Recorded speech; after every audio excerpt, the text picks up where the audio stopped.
नमस्कार दर्शकों, आज हमारे साथ हैं हमारे साथी जो कि आज हम मध्य प्रदेश में मोहन कैबिनेट को लेकर लगातार चर्चाएं हो रही हैं कि कब तक मोहन कैबिनेट का विस्तार हो सकता है। तो क्या लगता है आपको, मोहन कैबिनेट को लेकर लगातार चर्चाएं हो रही हैं, कब अगली बैठक या कब सोची जारी हो सकती है मोहन कैबिनेट को लेकर? देखिए सुनील जी, मोहन कैबिनेट को लेकर लगातार मध्य प्रदेश के सियासी हलकों में जो है वो चर्चाएं तेज है और पहली बार का जो ब्लूप्रिंट है वो भी लगभग तैयार हो गया, नाम की जो सूची है वो भी लगभग तैयार हो गई है। माना जा रहा है कि अब जल्द ही मोहन कैबिनेट को लेकर जो खबर है वो सामने आ सकती है और जल्द ही मोहन कैबिनेट का विस्तार जो है वो शुरू हो सकता है और इसको लेकर काउंटडाउन भी शुरू हो गया है।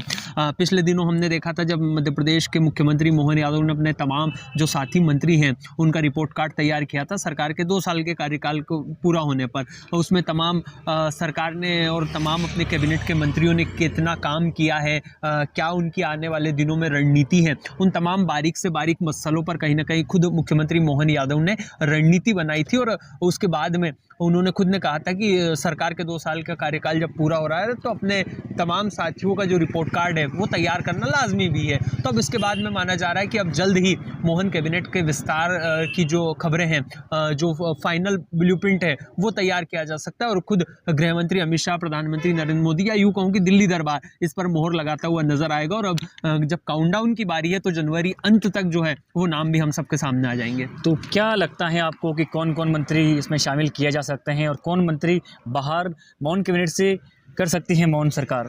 देखिए, मोहन सरकार के कैबिनेट का जो विस्तार होगा वो काफ़ी चौंकाने वाला होगा, क्योंकि खबरें लगातार सामने आई और पत्रकारों के बीच में ये बातचीत होती रहती है कि कहीं ना कहीं गुजरात की तर्ज पर ही मध्य प्रदेश में भी कैबिनेट का विस्तार होने जा रहा है। यानी कि मोहन कैबिनेट के जितने भी, मोहन यादव के जितने भी साथी हैं मुख्यमंत्री के, उन तमाम नेताओं को बाहर का रास्ता जो है वो दिखा दिया जाएगा। तो अब ऐसे में कहीं ना कहीं कई नए चेहरे को, कई अनुभवी नेताओं को कैबिनेट में शामिल किया जा सकता है। ये खबरें सामने आ रही है। अगर हम बाहर की बात करें कि किन नेताओं को बाहर का रास्ता दिखाया जाएगा तो काफ़ी चौंकाने वाले नाम जो है वो सामने आया। रिपोर्ट कार्ड में मुख्यमंत्री मोहन यादव ने, और हमने पिछले वीडियो में बताया था कि कुछ नेताओं के कामकाज से मोहन यादव बेहद खुश हैं। उनमें दोनों उप मुख्यमंत्रियों के नाम का जिक्र हमने किया था, कैबिनेट मंत्री कैलाश विजयवर्गीय का नाम का हमने जिक्र किया था, प्रहलाद पटेल का नाम का हमने जिक्र किया था। लेकिन अब कहीं ना कहीं ये खबरें सामने आ रही है कि इंदौर कांड जो इतना बड़ा है, मीडिया में बड़ा हो गया, बहुत बड़ा काम हो गया और जिस तरीके से कैबिनेट मंत्री कैलाश विजयवर्गीय ने बयान दिया है वो उससे कहीं ना कहीं उनको नुकसान हो सकता है, उनको बाहर का रास्ता दिखाया जा सकता है। हालांकि कैलाश विजयवर्गीय बड़ा चेहरा माने जाते हैं तो उनको कहीं ना कहीं पश्चिम बंगाल की जिम्मेदारी को लेकर भी कहीं ना कहीं चर्चा चल रही थी कि उनको पश्चिम बंगाल भेजा जा सकता है या दिल्ली दरबार, चुनाव आने वाले हैं। और उन्होंने पिछले चुनाव में काफ़ी अच्छा प्रदर्शन जो है वो किया था। 50 से 60 सीटों के आसपास शायद भारतीय जनता पार्टी ने वहाँ पर जीती थी पिछले चुनाव में, तो एक अच्छा बम्पर प्रदर्शन किया था। तो ऐसे में उनको मोहन कैबिनेट से शिफ्ट करके दिल्ली दरबार जो है वो पश्चिम बंगाल भेज सकता है। तो एक ये बड़ा नाम जो है वो कैबिनेट मंत्री कैलाश विजयवर्गीय का निकल कर सामने रहा। विजय शाह जो लगातार अपने बयानों को लेकर सुर्खियों में रहते ही हैं, सोफिया कुरैशी का बयान उन्होंने दिया था, उस समय भी पूरी बीजेपी जो है बैकफुट पर आई थी और काफ़ी किरकिरी जो है वो भारतीय जनता पार्टी की हुई थी। उसके बाद में लाडली बहनाओं को लेकर हाल ही दिनों में उनका एक और बयान आता है, तो उसको लेकर कहीं ना कहीं मोहन कैबिनेट से उनको बाहर का रास्ता दिखाया जा सकता है। और उनको नाम को लेकर भी चर्चा चल रही है। नारायण सिंह कुशवाहा का नाम सामने आ रहा है, उनको भी कहीं ना कहीं बाहर का रास्ता जो है वो दिखाया जाएगा, क्योंकि वो अपने जो टीम है, नारायण सिंह कुशवाहा के जो विभाग की टीम, उनसे उनका समन्वय को लेकर कहीं ना कहीं चर्चा है। धर्मेंद्र सिंह लोधी का नाम सामने आ रहा है। बिहार चुनाव के इन वक्त पर उन्होंने शराबबंदी को लेकर कुछ बयान दिया था जो कि मध्य प्रदेश में खूब चर्चाओं में रहा था, तो कहीं ना कहीं उनको भी बाहर का, प्रतिमा बागरी का नाम सामने आ रहा है, उनको भी बाहर का रास्ता दिखाया जा सकता है मोहन कैबिनेट से।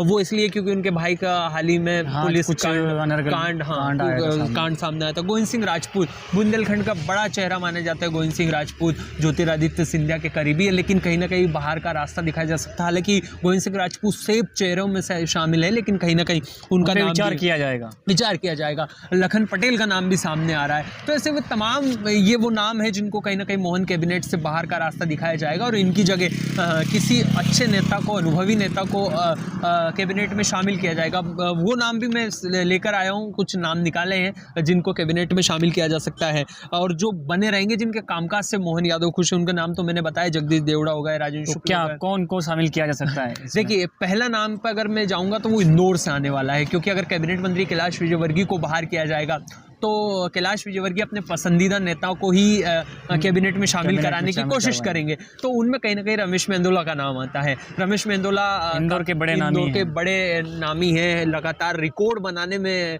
रमेश मेंदोला माहिर है, तो कहीं ना कहीं उनको किया जा सकता है।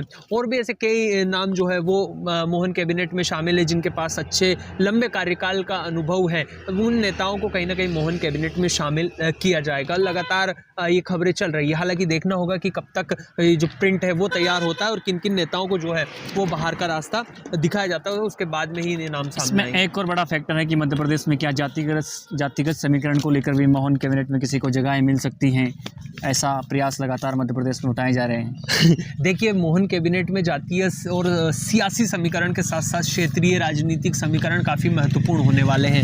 इसमें कोई दो राय नहीं है कि मोहन कैबिनेट का विस्तार होगा तो क्षेत्रीय जातीय समीकरण के साथ साथ वरिष्ठ नेताओं का भी इस बार ध्यान रखा जाएगा। जिस अंदाज में पड़ोसी राज्य में चुनाव है, जिस तरीके से मध्य प्रदेश की सियासत की तासीर रही है, उसके मुताबिक कहीं ना कहीं मोहन कैबिनेट का विस्तार होना है और यही वजह है कि जातीय समीकरण के साथ साथ राजनीतिक समीकरणों को भी काफ़ी ध्यान में रखा जाएगा। ओबीसी वोट बैंक का मध्य प्रदेश में काफ़ी प्रभाव रहा है, तो ऐसे में कहीं ना कहीं उनको तरजीह दी जाएगी। ब्राह्मण वर्ग से भी कुछ नेताओं के नाम जो है वो लिए जा सकते हैं, तो कहीं ना कहीं जातीय समीकरण मोहन कैबिनेट में हमको देखने को मिलता हुआ नजर आएगा। जैसे मध्य प्रदेश के मुख्यमंत्री मोहन यादव के पास उनका गृह मंत्रालय सेफ रखा हुआ है, शिवराज सरकार में गृह मंत्रालय नरोत्तम मिश्रा के पास था, तो क्या आगामी कैबिनेट विस्तार में सीएम क्या गृह मंत्रालय किसी दूसरे व्यक्ति को सौंप सकते हैं? देखिए, निश्चित ही इसको लेकर भी कहीं ना कहीं पत्रकारों के बीच में और राजनीतिक हलकों में चर्चा है। गृह विभाग एक ऐसा विभाग है जो तमाम टीम को लीड करता हुआ नजर आता है, उन पे कंट्रोल करता हुआ दिखाई देता है, और अभी की अगर हम वर्तमान की बात करें तो कहीं ना कहीं इस विभाग पर सवाल खड़े होते हुए नजर आ रहे हैं।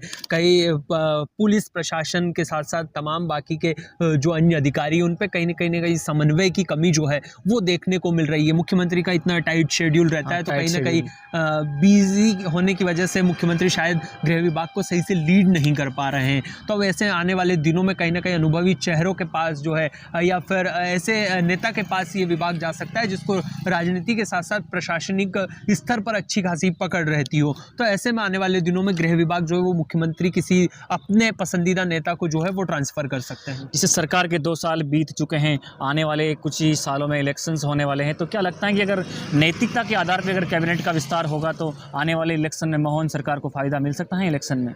देखिए, निश्चित ही देखिए, बीजेपी के एक काम के स्तर पर और 1 साल जब चुनाव होते हैं उस राज्य में अपनी सक्रियता इतनी बढ़ा देती है भारतीय जनता पार्टी कि कहीं ना कहीं गुंजाइशें सारी जो है वो खत्म हो जाती है, और यही आने वाले दिनों में मध्य प्रदेश में देखने को मिलेगा। और भारतीय जनता पार्टी का मध्य प्रदेश गढ़ रहा है, कुछ भी नवाचारों की बात करनी हो या फिर कुछ प्रयोगशाला जो है वो भारतीय जनता पार्टी और आरएसएस का मध्य प्रदेश रहा है। तो ऐसे में आने वाले दिनों में जब भी भारतीय जनता पार्टी को मध्य प्रदेश या देश की सियासत में कुछ प्रयोग करना होगा तो मध्य प्रदेश से निश्चित ही होगा। और खबरें लगातार ये सामने आ रही है कि आने वाले दिनों में मध्य प्रदेश का जो चुनाव होने वाला है विधानसभा का, इसमें निश्चित ही कुछ नया प्रयोग जो है वो भारतीय जनता पार्टी के स्तर पर भी होने वाला है और कांग्रेस के स्तर पर भी होने वाला है। तो कुछ नवाचार जो है, कुछ नया हो सकता है जैसे भारतीय जनता पार्टी कभी भी कुछ नया करके दिखाती है। नया करके दिखाती है, तो वही जो नयापन है वो हमको मध्य प्रदेश में आने वाले विधानसभा चुनाव में देखने को मिल सकता है। सुनील जी, बिल्कुल, क्या है विचार आपके भी मोहन कैबिनेट को लेकर? क्या विस्तार में क्या खास होना चाहिए? आपकी भी राय कमेंट बॉक्स में जरूर दें।